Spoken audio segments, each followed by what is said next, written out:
Hello friends, today we are going to learn nth term of an AP. Okay, AP ची nth term आपल्याला बघायची आहे. म्हणजे काय बघायचे तुम्हाला AP म्हणजे काय माहिती आहे, आपण अभ्यास केला आहे ऑलरेडी. तरी पण एक एक्झाम्पल घेतो AP चं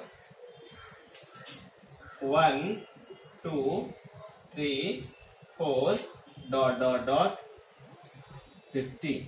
ओके, ही एक AP आहे बघा, कारण सगळ्यांच्यामध्ये प्रत्येक टर्म मधला कॉमन डिफरन्स काय सेम आहे, बरोबर. याला आपण AP असं म्हणतो. ओके, या AP ची लास्ट टर्म काय बघा, लास्ट टर्म किती सांगा 50 आहे, बरोबर ना. लास्ट टर्म 50th नंबरची टर्म 50 आहे इथे, बरोबर ना. ही आपली लास्ट टर्मलाच आपण काय म्हणतो सांगा, nth टर्म असं म्हणतो. काय म्हणायचं सांगा, लास्ट टर्मलाच काय म्हणायचं, nth टर्म असं म्हणायचं. समजा आम्ही दुसरे एक एक्झाम्पल घेतो 2 4 6 8 10 डॉट डॉट डॉट 50 घेतो. ओके, आता ही AP बघा, ही पण APच आहे. कॉमन डिफरन्स सेम आहे बघा, 4 - 2 2 6 - 4 2. कॉमन डिफरन्स सेम आहे. ओके, याची लास्ट टर्म काय सांगायची 50 आहे, बरोबर ना. पण 50 ही जी टर्म आहे ती किती नंबरची टर्म आहे तुम्हाला माहिती आहे. हे बघा, ही फर्स्ट टर्म, याला आपण T1 म्हणतो, याला T2 म्हणतो, याला T3, याला T4 म्हणतो, बरोबर ना. तसेच ही जी शेवटची टर्म आहे त्याला आपण काय म्हणतो सांगा, TN असं म्हणतो. लास्ट टर्मला आपण TN असं म्हणतो. मग ती कोणती आहे, TN इज इक्वल टू 50 झालं. पण हे बघा, T1 is equal to 2, T2 is equal to 4, T3 is equal to 6, T4 is equal to 8. पण TN इज इक्वल टू 50 म्हटलं. इथे n ची व्हॅल्यू फिक्स आहे बघा, 1 2 3 4. इथे किती आहे सांगा, n ची व्हॅल्यू इथे 25 असणार आहे. ओके, आता ही TN ची जी व्हॅल्यू आहे थोडक्यात एक 25th टर्म आहे लक्षात ठेवा. ही first term, second term, third term, fourth, fifth अशी 25th टर्म आहे लक्षात ठेवा 50 AP ची. ओके, आता त्यांनी म्हटलं 25th टर्म फाइंड आउट करा. असं जर तुम्हाला म्हटलं तर तुम्हाला TN चा TN एक फॉर्म्युला आहे. ही लास्ट टर्म कशी फाइंड आउट करायची त्याचा. ओके, फॉर्म्युला तुम्हाला लिहून देतोय मी, नीट पाठ करायचा. TN is equal to bracket मध्ये n-1d. एकदम छोटा आहे फॉर्म्युला आणि इझी आहे. Okay, TN is equal to a plus n-1d. Okay, या फॉर्म्युलामध्ये एक गोष्ट लक्षात ठेवा, हा फॉर्म्युला आपण केव्हा यूज करू शकतो. या फॉर्म्युलामध्ये काय काय आहे बघा, इथे TN आहे, बरोबर. इथे A आहे बघा, इथे सिंगल N आहे, इथे सिंगल D आहे, बरोबर ना. TN, A, N आणि D या चारातली कोणती जरी व्हॅल्यू काढायची झाली चारपैकी, TN काय सांगितला तरी तुम्ही हा फॉर्म्युला यूज करू शकता. A जरी काढायचं झालं तरी पण हा फॉर्म्युला यूज करू शकता. N काढा म्हटलं तरी पण हा फॉर्म्युला यूज करू शकता आणि D काढा म्हटलं तरी हा फॉर्म्युला यूज करू शकता. पण एक गोष्ट लक्षात ठेवायची, चार ज्या 1 2 3 4 चार गोष्टींपैकी तुम्हाला एक गोष्ट जर काढायची असेल, कोणतीही असू दे, A असू दे, N असू दे, D असू दे, तर तुम्हाला बाकीच्या 3 गोष्टी माहिती असल्या पाहिजे. म्हणजे मला TN ची व्हॅल्यू मला जर काढायची झाली तर ते AP चं A म्हणजे फर्स्ट टर्म माहिती असली पाहिजे, N म्हणजे किती नंबरची टर्म काढायची ती माहिती असली पाहिजे, D म्हणजे कॉमन डिफरन्स. समजलं काय म्हणतो मी. TN म्हणजे लास्ट टर्म आणि फक्त N म्हणजे काय, ही टर्म लास्ट टर्म जी आहे ती किती नंबरला आहे त्याला N म्हणतो. ओके, N आणि TN मध्ये फरक आहे लक्षात ठेवा. N आणि TN सेम नाही. TN म्हणजे लास्ट टर्म किती 50, बरोबर. N म्हणजे हे 50 आहे ते किती नंबरला आहे तर ते 25 नंबरला लक्षात ठेवा. म्हणजे N वेगळे आणि TN वेगळं. Okay, let's C practice set 3.2. Practice set 3.2 मधला फर्स्ट क्वेश्चन काय बघा, write the correct numbers in the given boxes from the following AP. Okay, तुम्हाला खाली AP दिलेले आहेत, तुम्हाला त्यातल्या जे एम्प्टी बॉक्सेस आहेत ते तुम्हाला काही नंबर्स तुम्हाला ठेवायचे आहेत. ओके, त्याला आपण ऍक्टिव्हिटी असं म्हणतो. ओके, एकदम इझी आहे, पटपट करूया. चला, पहिली काय बघा, 1 8 59 22 फर्स्ट नंबरला. Okay, here A is equal to किती सांगा, A मीन्स फर्स्ट टर्म, किती आहे पाहिजे फर्स्ट टर्म 1 आहे. T1 म्हणजे मग फर्स्ट टर्म 1च आहे. T2 म्हणजे सेकंड टर्म किती आहे बघा, इथे 8 आहे. आणि T3 म्हणजे थर्ड टर्म किती आहे 15 आहे. ओके, T2 मायनस T1 म्हणजे सेकंड टर्म म्हणून फर्स्ट टर्म मायनस करायची म्हणजे 8 मायनस 1 हे बघा म्हणजे काय सांगा 8 मायनस 1 8 मायनस 1 किती आहे सांगा 7 इझी आहे की नाही. T3 मायनस T2 म्हणजे काय झालं T3 किती आहे 15 15 मायनस 8 किती आहे सांगा 7 म्हणजे कॉमन डिफरन्स किती भेटला D इज इक्वल टू किती भेटला आपला 7. ओके फर्स्ट ऍक्टिव्हिटी झाली. त्यामुळे फोर्थ नंबर एक्झाम्पल होतो मध्ये 70 60 50 40 dot dot dot. Okay here T1 means first term किती आहे सांगा 70 आहे. T2 किती आहे 60 आहे. T3 किती आहे 50 आहे. ठीक आहे. A किती आहे बघा A मीन्स फर्स्ट टर्म किती आहे 70. D means difference. ओके आता डिफरन्स काढायचा सेकंड टर्म म्हणून फर्स्ट टर्म मायनस करायचे 60 मायनस 70 किती आहे सांगा 60 minus 70 is equal to minus 10. Okay. Let's see second question. Second question मध्ये त्यांनी काय म्हटलंय बघा इथे त्यांनी decide whether the following sequence is an AP. तुम्हाला खाली सिक्वेन्स दिलाय की AP आहे की नाही और नॉट ते आपल्याला डिसाइड करायचं आहे आणि इफ सो म्हणजे असेल तर find 20 term. Okay find 20 term त्या एपीचे आपल्याला 20 टर्म आपल्याला काढायचे आहे ऑफ प्रोग्रेशन. एपी काय दिले बघा -12 -5 2 9 16 23 30 डॉट डॉट डॉट. ओके ही एपी आहे.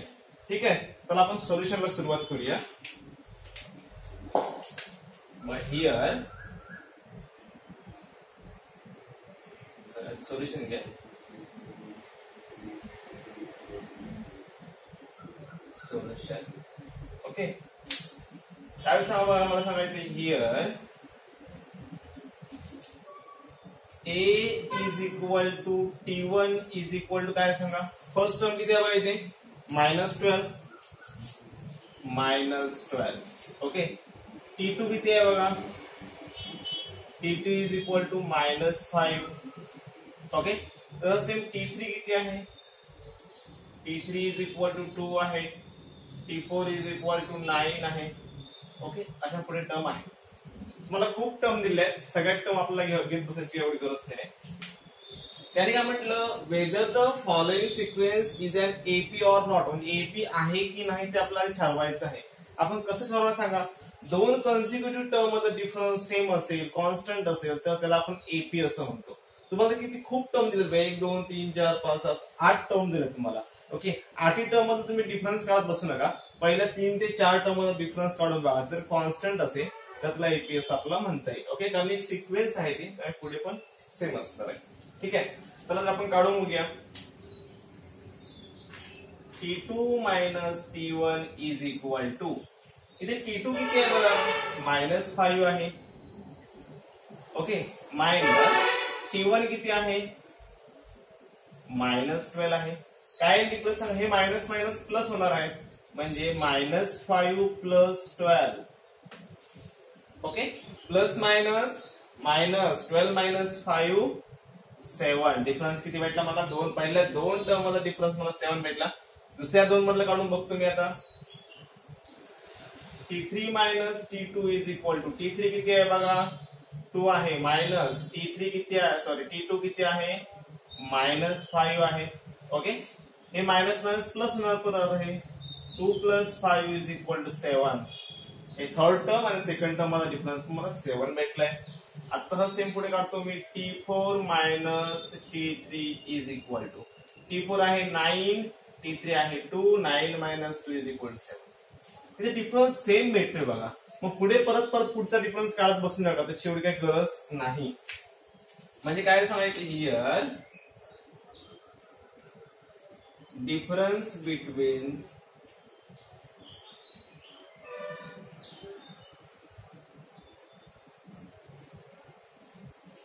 two consecutive term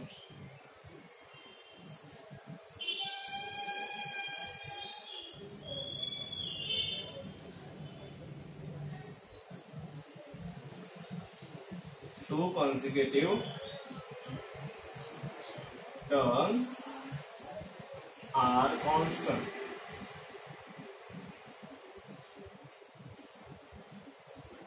Okay, therefore the given sequence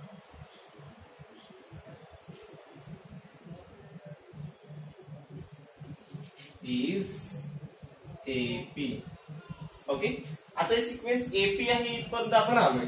okay, त्याने काय म्हटलं, एपी असेल तर आपल्याला 20 टर्म फाइंड आउट करायचे, बरोबर ना.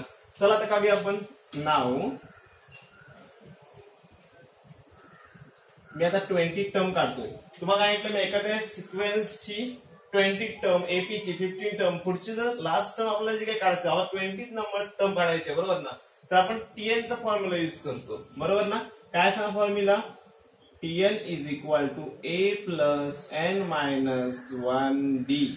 ओके, फॉर्म्युला पाठ करायचा आहे तुम्हाला, फॉर्म्युला सगळे तुमच्या पाठ पाहिजे. हा टीएन चा फॉर्म्युला आहे. ओके, याच्यामध्ये सगळ्या मी व्हॅल्यू ठेवणार. आपण सगळ्या व्हॅल्यू ऑलरेडी काढलेल्या आहेत. ओके, टीएन तुम्हाला किती नंबरची टर्म काढायची, 20 नंबरची टर्म काढायची. मी एन इज इक्वल टू किती सांगायचे, मी एनच्या ठिकाणी 20 घेणार, टी 20 झाली. 20 नंबरची टर्म काय असेल ती काढायची. म्हणजे ए ची व्हॅल्यू किती आहे काढली आपण. ए मीन्स फर्स्ट टर्म किती आला इथे, -12. इथे लिहिली आहे आपण -12. ए ची व्हॅल्यू घेतली मी -12 प्लस एन -1. एन किती घेतलाय मी 20. बरोबर ना. मला 20 टर्म काढायचे. 20 -1 घेतला आहे सांग. डी किती आहे सांगा, 7. समजलं मी काय केलं ते. चला पुढे काय बघा, इथे -12 मी हायसेट ठेवतो मी, प्लस 20 -1 19 इंटू 7. ओके, आता काय सांगा मी, -12 इंटू 19 इंटू 7. ठीक आहे. आता -12 आहे सांगितले, -12 प्लस 19 7 चा किती, 19 7 चा 133. ओके, 19 7 चा 133. ओके, आता 133 पॉझिटिव्ह आहे आणि 12 निगेटिव्ह आहे. ओके, प्लस मायनस मायनस म्हणजे दोघांचं काय सांगा, सबट्रॅक्शन होईल. आता 133 - 12 किती वाजता, 3 - 2 1 2 1. आन्सर तुमचं काय सांगा, 20 टर्म आपल्याला किती भेटली. Answer T20 is equal to 121. 20 term किती भेटली आपल्याला, 121. ओके, आता जशी आपण ही 20 टर्म फाइंड आउट केली ना, तशीच सेम तुम्हाला क्वेश्चन नंबर 3 मध्ये तुम्हाला एपी दिलेली आहे बघा, क्वेश्चन नंबर 3 मध्ये. आणि त्या एपी वरून तुम्हाला काय करायचं सांगा, क्वेश्चन नंबर 3 मध्ये 24 टर्म तुम्हाला फाइंड आउट करायची एपी मधून. ओके, तुम्हाला एपी दिलेली आहे, फक्त 24 टर्म. ती एपी आहे की नाही हे तुम्हाला ठरवायचं. तुम्हाला सॉल्व्ह करायचं नाही, डायरेक्ट तुम्हाला T1 T2 T3 च्या व्हॅल्यू काढायला लिहायच्या आहे आणि तुम्हाला काय करायचं, टीएन चा फॉर्म्युला युज करायचा आहे. ठीक आहे. क्वेश्चन नंबर 3 तुम्ही सॉल्व्ह करायचा. क्वेश्चन नंबर 4 पण सेम तसंच आहे, 19 टर्म तुम्हाला काढायचे. Okay, 19 term. Question number 5 find the 27 term, same तसंच आहे क्वेश्चन 5 पण. ओके, म्हणजे क्वेश्चन 3, क्वेश्चन 4, क्वेश्चन 5 तुम्हाला असे सेम सॉल्व्ह करायचे. फक्त साइन जरा नीट बघत जा, प्लस मायनस. प्लस मायनस वरून खूप तुमचा आन्सर चुकू शकतो. Okay, let's see 6th example. त्यात त्यांनी काय म्हटलंय बघा, how many 3 digit natural numbers are divisible by 5. Okay, म्हणजेच काय सांगा, असे 3 अंकी संख्या, 3 अंकी नैसर्गिक संख्या अशा किती आहेत ज्याला आपण 5 ने डिवाइड करू शकतो किंवा 5 ने डिवाइड होतो. ओके, अशा आपल्याला 3 डिजिट नॅचरल नंबर पाहिजे. ओके, हे एक्झाम्पल सॉल्व्ह करतोय. पहिली गोष्ट तुम्हाला 3 डिजिट नॅचरल नंबर्स माहित असले पाहिजेत. म्हणजे कमीत कमी सर्वात लहान 3 डिजिट नंबर्स कोणता आणि सर्वात मोठा मॅक्झिमम नंबर्स कोणता, ओके, बिगेस्ट नंबर कोणता, हा आपल्याला माहित असला पाहिजे. म्हणजे 3 डिजिट नंबर आपल्याला माहित असले पाहिजेत. दुसरी महत्वाची गोष्ट, डिवायजेबल बाय 5 म्हटलं, त्यातले 5 ने डिवाइड नंबर्स पाहिजे. आता 5 ने डिवाइड कोणत्या नंबरला होऊ शकतो सांगा, ज्या नंबरच्या युनिट प्लेसला 0 आहे. युनिट प्लेसला 0 किंवा 5 हे बघा, ज्या नंबरची युनिट प्लेसला 0 किंवा 5 आहे अशाच नंबरला आपण काय करू शकतो, 5 ने डिवाइड करू शकतो किंवा 5 ने डिवाइड होतो. ठीक आहे, एक लक्ष द्या. आता बघा 3 डिजिट नॅचरल नंबर्स कोणते, स्मॉलेस्ट 3 डिजिट नॅचरल नंबर्स कोणते सांगा, 100. ओके, नंतर 101 पुढे अशी चालू राहतील. आणि सर्वात बिगेस्ट नंबर कोणता, 999. बरोबर ना.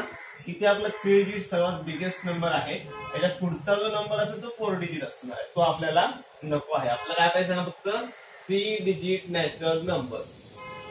ओके, त्यात त्याने काय म्हटलं, natural numbers are divisible by 5.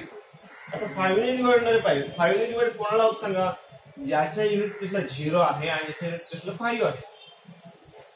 Okay, तर आपण सुरुवातीपासून बघूया इथून. आता 100 युनिट प्लेसला 0 आला म्हणजे याला 5 ने डिवाइड होणार आहे. ओके, फक्त 5 ने डिवाइड होणार नंबर्स आता मी काढतोय. ठीक आहे, इथे 101 आहे, 101. ओके, युनिट प्लेसला 1 आला, याचा अर्थ 5 ने डिवाइड होईल का, नाही होणार. युनिट प्लेसला किती पाहिजे, 0 किंवा 5 पाहिजे. बरोबर ना. म्हणजे 102 ला पण होणार नाही, 103 ला होणार नाही, 104 ला होणार नाही. कारण का, युनिट प्लेसला 5 नाही आहे.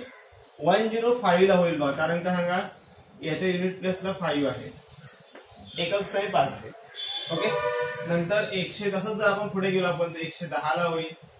तुम्हाला जर पहिला नंबर भेटला ना, पहिला नंबर 100 भेटला मला, ज्याच्या युनिट प्लेसला 0 आहे. बरोबर. दुसरा नंबर काढते, काय करायचं, पुढचे नंबर काढते, फक्त 5 ऍड करत जाईल. म्हणजे 100 प्लस 5 105 प्लस 5 110, नंतर 115 डॉट डॉट डॉट. आपण सगळेच म्हणत बसलो जमेल का सांगा. आता 100 पासून 999 पर्यंत एवढ्या संख्या आहेत, त्यात भरपूर भेटणार आपल्याला 5 डिवाइडेड नंबर्स. असे काढून मोजून जमेल का आपल्याला, नाही. आज सर्वात बिगेस्ट नंबर कोणता आहे बघा, ते 999. ओके, याला 5 ने डिवाइड होईल का, नाही होणार आहे. हा बिगेस्ट नंबर आहे. तिच्या अलीकडचा आहे 909. अलीकडे नंबर कोणता असणार आहे, ते 998, 997, 996, 995. ओके, आता 999 ला डिवाइड होईल का, नाही होणार. युनिट प्लेसला 0 किंवा 5 पाहिजे. इथे पण नाही होणार, 8 आहे, तिथे पण 7 आहेत, नाही होणार, इथे पण नाही होणार. याला होईल बघा, काय ते 5 आहे युनिट प्लेसला. ओके, म्हणजे 995.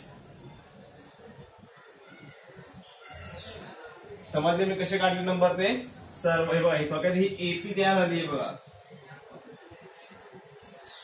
ओके, म्हणजे 3 digit smallest natural number divisible by 5 is काय सांगा, 100 येणार आहे. आणि बिगेस्ट कोणता येणार, 995. पण त्यांनी काय विचारलंय, how many 3 digit natural numbers, असे किती नंबर आहेत त्याला 5 ने डिवाइड होईल. आपण सर्व असे मोजून चालेल का, खूप वेळ लागेल आपल्याला. बरोबर ना. आता आपण काय करणार सांगा, सोल्युशन बघतो आपण. इकडे लक्ष द्या. 3 डिजिट नॅचरल नंबर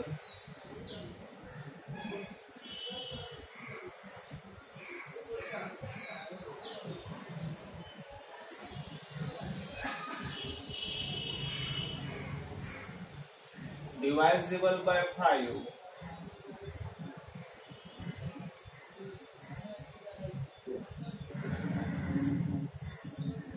are कोणते ना सांगा, 100, 105, 110, हे बघा 100, 105, 110 dot dot dot. Last number येईल 995. ओके, आता हे आपलं एपी भेटले की नाही, बरोबर ना. म्हणजे काय सांगा, here A is equal to काय सांगा, 100. ए म्हणजे फर्स्ट टर्म. ओके, डी काय येईल बघा, डी म्हणजे कॉमन डिफरन्स त्या दोघांच्या मध्ये. म्हणजे 105 मायनस 100 केलं किती येणार सांगा, 5 येणार आहे. म्हणजे कॉमन डिफरन्स किती भेटला मला, 5 भेटला. आता टीएन भेटतं याच्यावरून आपल्याला. टीएन म्हणजे तुम्हाला काय सांगितलं, सगळ्यात शेवटची टर्म. काय सगळ्यात शेवटची टर्म इथे 995. ठीक आहे, आपला टीएन भेटला इथे. आता आपलं काय काढायचं, या एपी मध्ये थोडक्यात आपल्याला तर एपी म्हणूया. या एपी मध्ये एकूण असे किती टर्म्स आहेत ते आपल्याला फाइंड आउट करायचे. ओके, म्हणजे आता कोणता फॉर्म्युला यूज करणार आपलं सांगा, टीएनचा फॉर्म्युला. काय टीएनचा formula, TN is equal to A plus N minus 1डी. ओके, आपल्याला हा फॉर्म्युला यूज करायचा आहे. आता या फॉर्म्युलामध्ये व्हॅल्यू ठेवूया. ठीक आहे. टीएन ची व्हॅल्यू किती आहे बघा 995.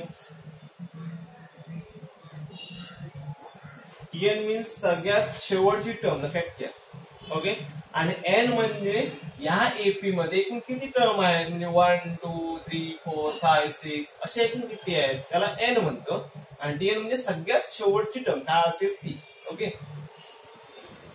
ए किती आहे बघा इथे 100 आहे प्लस एन मायनस 1. एन आपल्याला काढायचं आहे नंबर ऑफ टर्म्स काढायचे आपल्याला एन मायनस 1 आणि टी किती आहे 5. एन ची व्हॅल्यू काढायची आहे म्हणून एम मी आहे ठेवला. 995 is equal to 100 plus. Okay. आता आपल्याला आधी हा ब्रॅकेट सॉल्व्ह करायचा. हा ब्रॅकेट आणि ही बाहेरची व्हॅल्यू आहे त्यांचं काय होणार सांगा मल्टिप्लिकेशन होणार. ओके. लक्षात ठेवायचं की 100 ने याला काय आधी प्लस वगैरे करायचं नाही किंवा 100 प्लस 5 असं काय करायचं नाही. ओके. मॅथ्सचा आपला रूल काय म्हणतो पहिल्यांदा मल्टिप्लिकेशन. आधी यांचं आपलं मल्टिप्लिकेशन करून घ्यायचं म्हणजे 5 ने त्या पूर्ण ब्रॅकेटला मल्टिप्लाय करावं लागेल. 5 इंटू एन काय सांगायचे 5n होणार आणि 5 1 जा 5. हे निगेटिव्ह होते म्हणजे निगेटिव्ह साईन. ओके. म्हणजे 995 इज इक्वल टू आता 100 मायनस 5 किती होतं सांगा. 100 मायनस 5 यांचं आपण दोघांचं आपण ऍडिशन करू शकतो.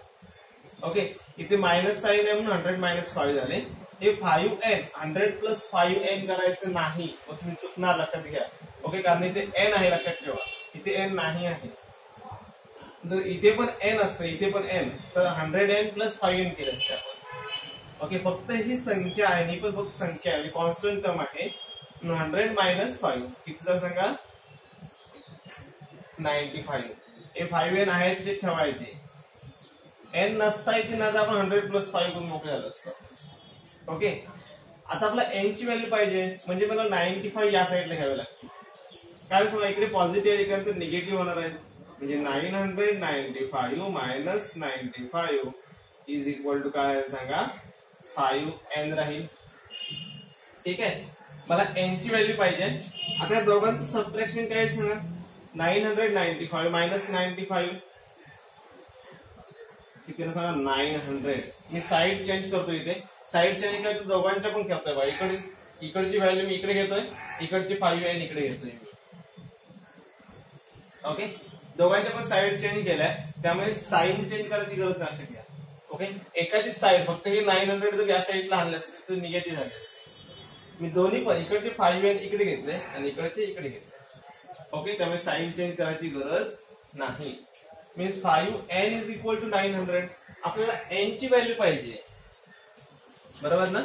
Therefore n is equal to काय सांगा 900 डिवायडेड बाय 5. करा पुढे डिवाइड. 5 1 जा 5 होईल 5 1 जा 5 त्याला किती ते 4 राहिले बरोबर ना. म्हणजे 5 8 जा 40 आणि झालं किती 0 बरोबर ना. म्हणजे n इज इक्वल टू किती सांगा 180 झाली. n ची व्हॅल्यू किती झाली 180. Therefore there are 180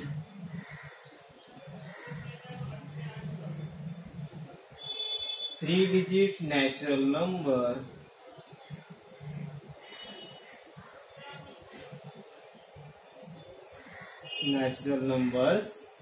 divisible by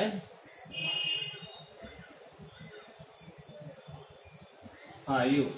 okay. Let's see 7th question. तर त्यांनी काय म्हटले बघा the 11th term and 21st term of an AP are 60 and 29. Okay. Respectively find the 41th term of this AP. Okay. त्याने काय थोडक्यात म्हटले बघा एका एपीची 11th term and 21st term म्हणजे 11वे पद आणि 21वे पद किती आहे सांगा 16 आणि 29 आहे अनुक्रमे. ओके. म्हणजे 11th टर्म किती आहे सांगा 16 आहे आणि 21st टर्म किती आहे 29 आहे. ओके. त्यानंतर दिलेली माहिती मी लिहून घेतो. काय सांगा here 11 टर्म दिले दॅट मीन्स T11. 11 टर्म किती आहे सांगा 16 आहे. ओके. T21 म्हणजे 21st टर्म किती आहे सांगा 29 आहे. ओके. आणि तुम्हाला काढायचं काय सांगा 41वा पद काढायचंय. Means T41 is equal to question. Okay. आपल्याला 41 म्हणजे 41वा पद काढायचं आहे. एक गोष्ट लक्षात घ्या, तुम्हाला एखादं समजा टर्म एखाद्या एपी मध्ये एखादं टर्म जर फाइंड आउट करायची असेल तर त्यात तुम्हाला ए ची व्हॅल्यू माहित असली पाहिजे. ओके. नंबर 1. नंबर 2 डी ची व्हॅल्यू माहित असली पाहिजे आणि किती नंबरची टर्म आपल्याला काढायची ते एन ची व्हॅल्यू माहित असली पाहिजे. ओके. आता आपल्याला इथे माहिती आहे बघा 41 41वा पद काढायचं म्हणजे एन इज इक्वल टू 41 घेऊ शकतो आपण. पण आपल्याकडे ए ची आणि डी ची माहिती आहे का आपल्याकडे नाही आहे. बरोबर ना. मग त्यासाठी आपण काय करणार सांगा. त्यासाठीच तुम्हाला इथे त्यांनी 11 टर्म दिलेली आहे 21st टर्म दिलेली आहे. का तर आपल्याला ए ची आणि डी ची माहिती मिळविण्यासाठी. चला आपण बघूया याच्यावर आपल्याला काय करता येईल. ओके. सुरुवातीला मी टीएन चा फॉर्म्युला येतो. TN is equal to A plus N minus 1 D. Okay. आता या फॉर्म्युल्यामध्ये आपल्याला दोन्ही व्हॅल्यू ठेवायचे पण एक एक करून ठेवायची. सुरुवातीला ही व्हॅल्यू ठेवणार मी T11 इज इक्वल 16. T11 असा तरी सांगा 11 टर्म म्हणजे n इज इक्वल काय सांगा 11 नंबरची टर्म. बरोबर. 11 नंबरची टर्म म्हणजे n इज इक्वल टू 11 घ्यायचे आणि T11 इज इक्वल टू 16 घ्यायचे. पहिल्यांदा मी n ची व्हॅल्यू ठेवतो 11 म्हणजे काय सांगायचे n च्या ठिकाणी फक्त 11 ठेवायचे. T11 is equal to a plus 11 minus 1 D होईल. ओके. आपला T11 is equal to a plus 11 minus 1 is equal to d 1 into d. Okay. आता T11 किती आहे बघा इथे 16 आहे म्हणून मी ते 16 ठेवले. 16 is equal to a plus 11 minus 1 10d. याला म्हणणार मी इक्वेशन नंबर फर्स्ट. समजलं मी काय केलं ते. ओके. म्हणजे जर समजा आपण T11 वरून आपण जर समजा इक्वेशन फर्स्ट मिळवत असू तर T20 वरून आपल्याला इक्वेशन नंबर सेकंड भेटणार आहे. ओके. फॉर्म्युला मी ते एकदाच लिहिलेला आहे परत लिहिणार नाही. Okay.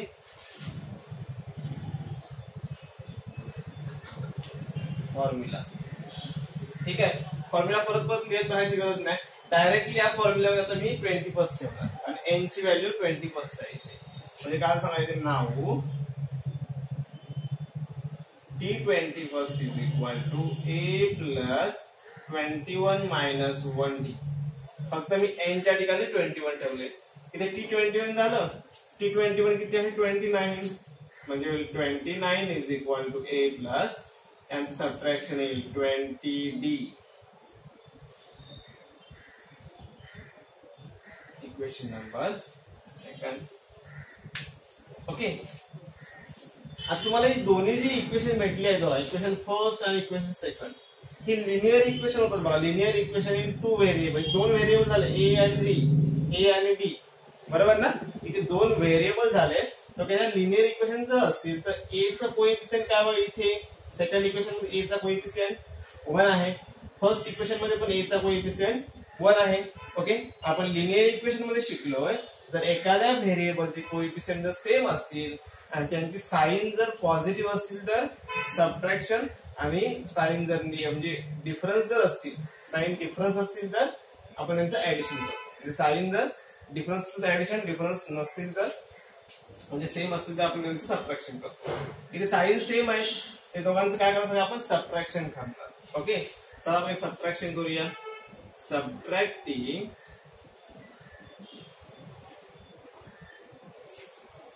equation first from second.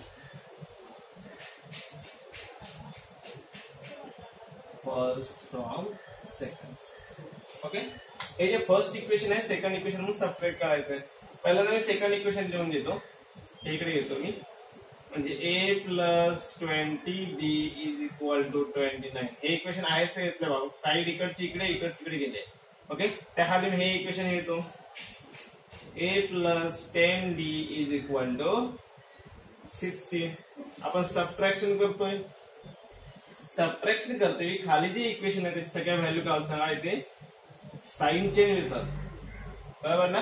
Value positive आहे ते निगेटिव्ह होणार, निगेटिव्ह आहे ते पॉझिटिव्ह होणार.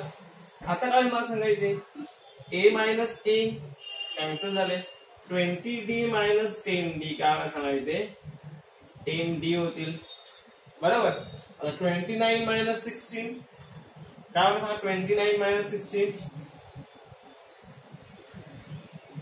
13. ओके, म्हणजे 10d इज इक्वल 13 भेटले. आपल्याला d ची व्हॅल्यू काय भेटते बघा त्याच्यावरून. Therefore d is equal to 13/10. काय सांगा, therefore d is equal to, याने डिवाइड केल्यानंतर आन्सर येईल 1.3. ओके, आपल्याला काय तुम्हाला मी a ची व्हॅल्यू पाहिजे आणि आपल्याला d ची व्हॅल्यू पाहिजे, तरच आपण 41 टर्म आपण काढू शकतो. ओके, d ची व्हॅल्यू भेटली. आता d ची जी व्हॅल्यू आहे ती कोणत्या तरी एका इक्वेशन मध्ये आपण सबस्टिट्यूट करूया, म्हणजे तुम्हाला a ची व्हॅल्यू भेटेल. Okay, substituting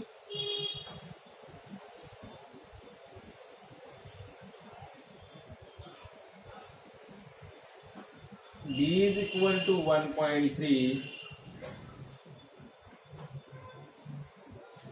in equation first. Okay, first equation मध्ये ठेवतो मी. आता फर्स्ट इक्वेशन काय आहे बघा, a plus 10d is equal to 16. a plus 10d is equal to 16. ठीक आहे, आता त्याच्यात व्हॅल्यू ठेवतो मी. काय बघा इथे a plus 10, d ची व्हॅल्यू आहे 1.3 is equal to 16. 10 into 1.3 किती होणार सांगा, 13 is equal to 16. मला a ची व्हॅल्यू पाहिजे, म्हणजे 16 मायनस इकडे पॉझिटिव्ह केल्यानंतर negative 13. Therefore a is equal to काय सांगा, 3. दोघांचं सबट्रॅक्शन केलं, मला a भेटला आणि d भेटला. आता आपण चला आपल्याला काय काढायचं ते बघूया. आपल्याला T41 काढायचं आहे, बरोबर ना. मीन्स नाव Tn इज इक्वल टू, यांचा फॉर्म्युला लिहितोय मी, n मायनस 1d.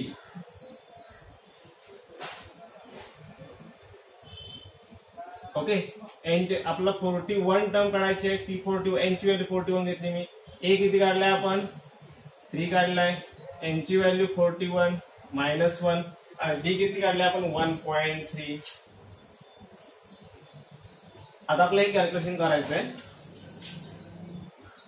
3 आईस जातील प्लस 41 मायनस 1 किती सांगा, 40 होतील इंटू 1.3.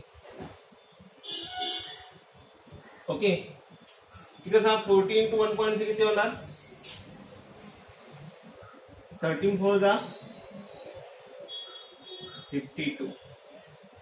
ओके, 40 इंटू जर तुम्ही 13 केला तर 520 येईल, एक स्थान सोडून पॉइंट. Okay, means 52. आता 52 प्लस 3 किती होणार सांगा, 55.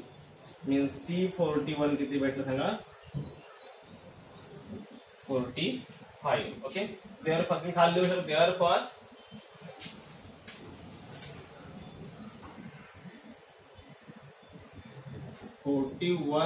term of given AP is काय ना सांगा, 55. ठीक आहे, let's see last example. Okay, त्यात त्यांनी काय म्हटलंय, बघा, the 17th term of an AP is 7 more than the 10th term. Okay, एका एपीची 17th नंबरची टर्म म्हणजे 17वी टर्म ही 10व्या टर्म पेक्षा कितीने मोठी आहे, 7ने मोठी आहे म्हटलं त्यांनी. Then find the common difference. तर कॉमन डिफरन्स तुम्हाला माहिती, कॉमन डिफरन्स म्हणजे डी, बरोबर ना. कॉमन डिफरन्स म्हणजे आपल्याला डी ची व्हॅल्यू काढायची आहे. ठीक आहे, आता आपण त्यांनी काय माहिती काय, त्यांनी एका एपीची 17th टर्म ही 10 टर्म पेक्षा 7 ने मोठी आहे. ठीक आहे, चला आता आपण बघूया. पहिल्यांदा 17 टर्म काढून घेतो, मग 10 टर्म काढूया आपण. ओके, कारण आपल्याकडे ए नाही आहे, डी नाही आहे, काहीच नाही, आपल्याला टीएन पण नाही आहे. पहिल्यांदा आपण 17 टर्म काढावी लागेल. Okay, 17 term of an A P काय होईल सांगा. पहिला टीएन चा फॉर्म्युला घेतो मी. Tn is equal to A plus N minus 1d. बरोबर. आता 17 टर्म पाहिजे म्हणजे 17 नंबरची टर्म. ओके म्हणजे एन बरोबर किती असणार 17 घेणार मी 17 घेणार. T7 is 17 is equal to a plus 17 minus 1d होईल. Therefore T17 म्हणजे 17 नंबर टर्म मध्ये किती भेटलं सांगा. a plus 17 minus 1 16d म्हटलं इक्वेशन फर्स्ट. ओके तसंच सेम आपण किती 10 नंबरची टर्म काढू शकतो आपण. ओके नाउ डायरेक्ट काढतो मी T10 काय होईल सांगा. 10 नंबरची टर्म a प्लस या फॉर्म्युल्यात एनच्या ठिकाणी 10 ठेवायचे. 10 मायनस 1d बरोबर. म्हणजे काय सांगा T10 is equal to a plus 9d. Equation second भेटलं. म्हणजे आपला 17 टर्म भेटली आणि 16 टर्म भेटली. त्यांनी कंडिशन काय दिली आहे. 17 टर्म ही 10 च्या टर्म पेक्षा किती मोठी आहे 7 ने मोठी आहे. बरोबर ना. म्हणजे फ्रॉम द गिवन कंडिशन